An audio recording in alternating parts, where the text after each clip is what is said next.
Hello, everyone. Welcome to our new video. We're doing an analysis on a company we just invested in called Focusrite. And today is the 9th of July, 2023. And with that being said, let's just jump into the analysis straight away. Right. So what does Focusrite do? Focusrite specializes in audio interfaces and music production equipment.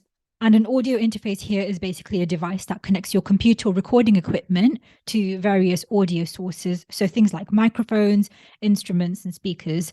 Focusrite caters to a wide range of customers. So we're talking from home studio enthusiasts all the way to professional recording studios.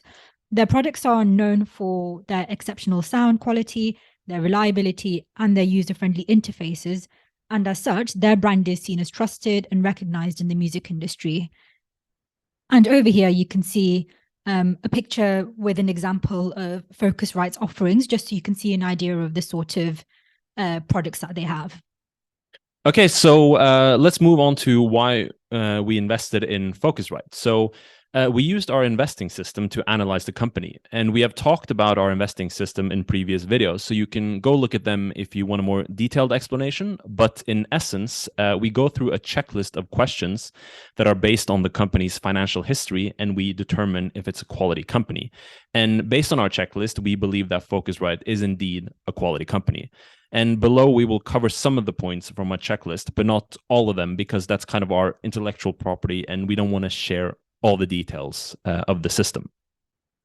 Now, since 2012, which is the first year of financial data, Focusrite's revenues have grown in a consistent manner, which is obviously a positive sign. You know, if you see growing revenues, it means that people want to buy the products.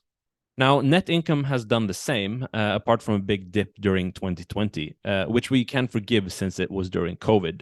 It has also fallen a bit in 2022, but 1 year with a slight drop is not a big concern to us as of now. Free cash flow has also grown at a good pace, but as is often the case with free cash flow, it's a bit more choppy than net income. And the reason why free cash flow fell so much in 2022 is because the company had inventory that they wrote down. So this is not great news, but we hope it's temporary. And now that the inventory has been written down and the hit has been already taken, hopefully the free cash flow will be stronger going forward. And the return on equity is also strong. It has always been above 20% and usually much higher in every year except 2020. And we think these are very good results. Now, moving on to our investment, we used our standardized valuation models to estimate a fair value for Focusrite. And based on those models, we estimated that the fair value per share is £4.75. And we bought shares at £4.59 on the 26th of June, 2023. We bought shares in our actual portfolio with our own money, and then we also bought shares in our model portfolio. Right, now onto the risks. So according to the company themselves, they are going through a bit of a tough time due to macro headwinds and industry dynamics. And as a result, the sales of the company decreased a bit over the last 12 months. And as we mentioned earlier in our video, they had to sell off old inventory, which significantly reduced their free cash flow. Therefore, if these challenges persist over the coming years, our estimate of their fair value per share is likely to be overstated. And another factor that we're keeping an eye on is their acquisitions. So they made acquisitions in 2019, 2020, in 21, 22, and in the last 12 months. So this is a potential red flag because acquisitions often destroy value because the acquirer is overpaying for the company and the return on investment is lower than the acquirer's current return on investment. Moreover, the goal of an acquisition is often to pay for growth because the company can't grow organically anymore.